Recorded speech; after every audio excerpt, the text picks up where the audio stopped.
Okay, moving on from the glulams onto the joists, the floor joists now, and the fitting of the joists. In the package you will have a plan which shows you exactly where each should be. Pretty much how we work is a 390mm gap between them. It keeps the joists much closer together. Structurally it makes them stronger and it gets the most out of the insulation as well. So all of the joists will be fitted on the plan with joist hangers. So look at the plan and you'll see on the glulam here, we've already pencil marked up on the top where all the joists are, just so you can't be wrong. Much easier just to show what you're doing. When it comes to fixing the joists, there's a number of ways. Everyone has a different way. Some people like to put a couple of screws in the joists, which we do sometimes, before the hangers go on, because that gives you a nice flat surface on the top and there's no movement. I think what the boys have done this time, they've just used a couple of screws to get the hangers in place first. So they've just put a couple of screws in to get the hangers at the right height, and then started to whack in the nails. We've got to go around and put all the rest of the nails in yet, but you know, a couple of screws that holds that in place and then held in with nails. The joists then just slot in where they need to go. It's a very, very simple thing. So once all the joists are in, hang on, let's come back to the ends. So the ends of the cabin have to have an extra couple of joists put in. So we don't need hangers in there, we just fix them into the glue beam.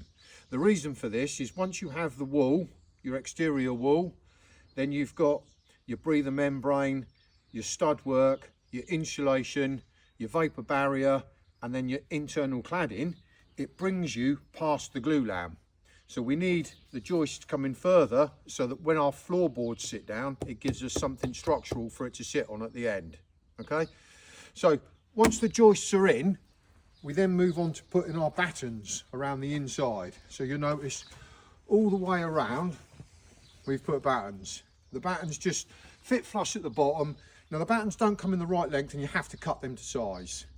So very simple, measure it, cut it, work out your best, what you're going to get out of your lengths.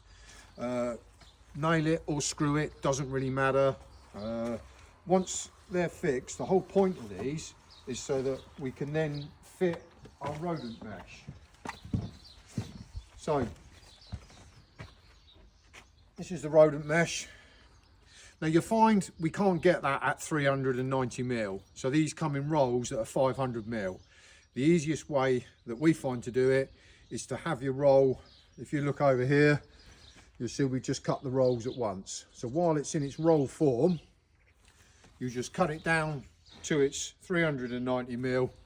You simply lay it in on top and then staple it down with a stapler. That goes on all of them. So number one, it's a rodent mesh, and number two, it then holds the insulation as well from falling out. Once the insulation is down, then you'll notice we put a breather membrane in. Once the breather membrane's in, then the insulation fits in on top, vapor barrier over the top, and then floorboards. But from a construction point of view, once your breather membrane is in, we tend to lay OSB flooring or plywood flooring over the top that gives us a nice safe working area to put all of our walls up. We'll come on to that in another video, but we will touch on that later. So that's fitting of the joists, the battens, the rodent mesh and the breather membrane. Thank you.